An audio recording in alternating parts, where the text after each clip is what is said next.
Let's start looking ahead to a little bit of college football. It's still about, I don't know, a little over 2 months away, but we're looking forward to it here at PWTB. So week zero, and Jordan, I'm gonna have Jordan list the games in a second that are going on week zero, but we're gonna go over what are our most exciting matchups from that. But yeah, Jordan, list the games first. So playing in, I believe the game, I don't remember if it's still in Dublin or if it got moved to one of the campuses, but North Carolina plays TCU. San Jose State takes a little trip down to Los Angeles to play USC. NC State faces Virginia, and it's it's weird. NC State's played Virginia before in a non-conference game, even though they're both ACC teams. So that's a little weird. North Dakota State makes its FBS debut against Jacksonville State at the Fargo Dome. Sacramento State also makes their FBS debut against Eastern Michigan. Hawaii takes a trip to Stanford. New Mexico State takes a trip to the East Coast to face the Seminoles. And we wrap up the day with Memphis going to Las Vegas to face UNLV. Yeah, some pretty big filled week zero. I feel like week zero you only normally has like a couple exciting matchups, but I feel like there's a few. So three definitely that pop out to me, and then I'll throw it around. I would say North Carolina and TCU, which yes, that is in Dublin. It's still over in Ireland. That's gonna be the big, big Belichick year two, year one. At least to say did not go that well. Will year two go better? Um, I think TCU was like a 6 point favorite in that game. TCU is getting Jaden Craig from Harvard, transfer quarterback. How will he do? UNC, they're getting a new offensive coordinator, Bobby Petrino. Obviously, he's been in college football for a long time. He's coming on over. So some new faces to both of those teams. UNC's again about a 6 point dog. We'll see. TCU's been a very good team. I'm worried that game could get ugly, but it's interesting though. Did Belichick make any adjustments, or is he just in full on retirement mode? But so I'll be looking at that one for sure. I'll be looking at the Jacksonville State NDSU game. Like Jordan said, NDSU is making their FBS debut, but they're not making it versus an easy team. Jacksonville State has been in FBS themselves for 3 years, and every year they've been in FBS, they've won 9 games. So that's not going to be an easy team going into the Fargo Dome. I still would take North Dakota State if I was a betting man.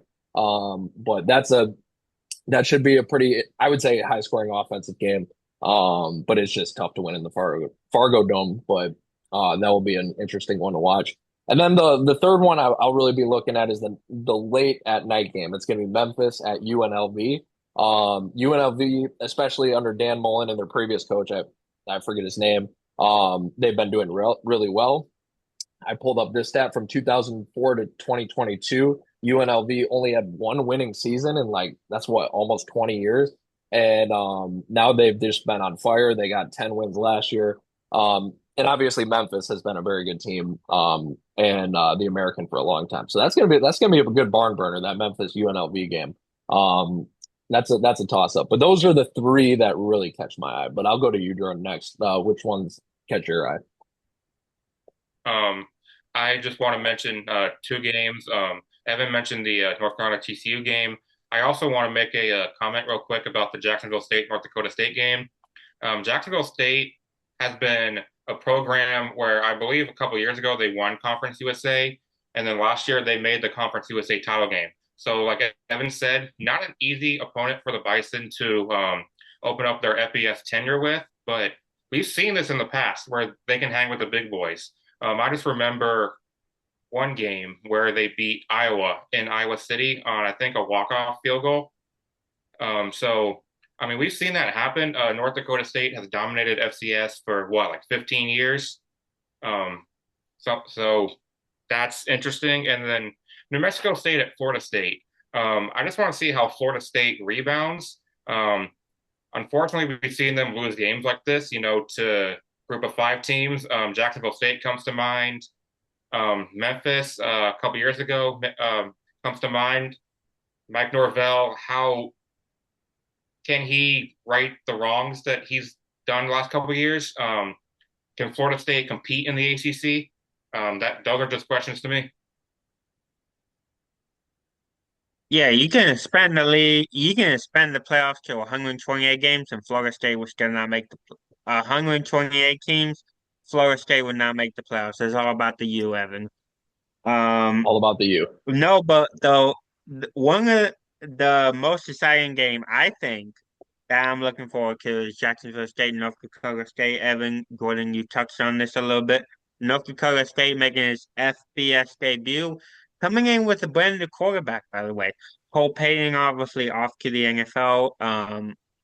Obviously off to the NFL. North Dakota State started Hayes at quarterback. Obviously played in a few games for North Dakota State last year, but mainly the runner. He's new to this passing offense and this passing scheme. So how will North Dakota State fare against the Jacksonville State team who does not have a new quarterback? Caden Quill, he started a couple games for Jacksonville State last year. He's not new to this passing scheme. He knows this. How will North Dakota State and Nathan Haynes respond against Jacksonville State? Yeah, that's going to be a good one, Um, for sure. I was just also going to throw in because, and we'll get to I want to get to potential upsets too. If you guys had any of those, or you can finish your thoughts on this. I was going to go after what Jordan was saying. It's not an upset. I'm not predicting New Mexico State's going to win. But I did see that spread was 29 and a half, and I remember some pretty infamous Florida State upsets. We'll just say Jacksonville State actually was one of them who beat Florida State. So this, and like Jordan said, there is no coach in college football, no coach in college football who is more on the hot seat this year than Mike Norvell. He's got to have a good year, so pressure's on. And again, I'm not. I think Florida State probably should win this game, but 29 and a half as an upset, New Mexico State might get a little closer than that, but that's right. That's what I would have to say. But yeah, Jake, any potential upsets, or just other thoughts on week zero? Yeah, so I know I just dogged on Florida State in the opening there. Florida State's not losing this game. N Credit to New Mexico State, Florida State just not losing this game. Um, you, I mean, you might look at the North Carolina TCU game. TCU getting the transfer quarterback. TCU might pull it off against the Tar Heels. just really quick, is there? I doubt there is, but is there a spread out right now for the Jacksonville State North Dakota State game? That you guys know of?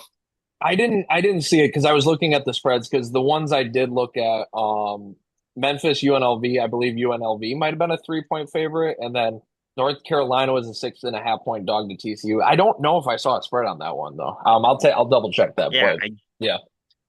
I did not see a spread on that one.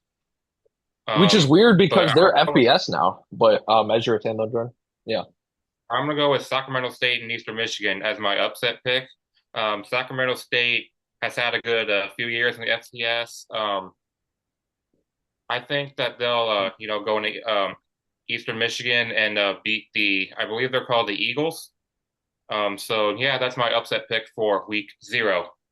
That's a good upset pick. Sacramento State also, that's going to be their first game in the FBS, as Jordan said. Um, by the way, I found it 8.5 for North Dakota State. I would almost take North. It's hard to win in the Fargo Dome, man. Like it gets loud in there. Like, It really is. yeah, Illinois State did Taking it North last year, Dakota but State. it's tough. But yeah, Jordan, I'm taking North Dakota State in that game to I wouldn't. cover. I'd Yeah, almost take them on the spread too. Yeah, that's it's tough to win there. yeah.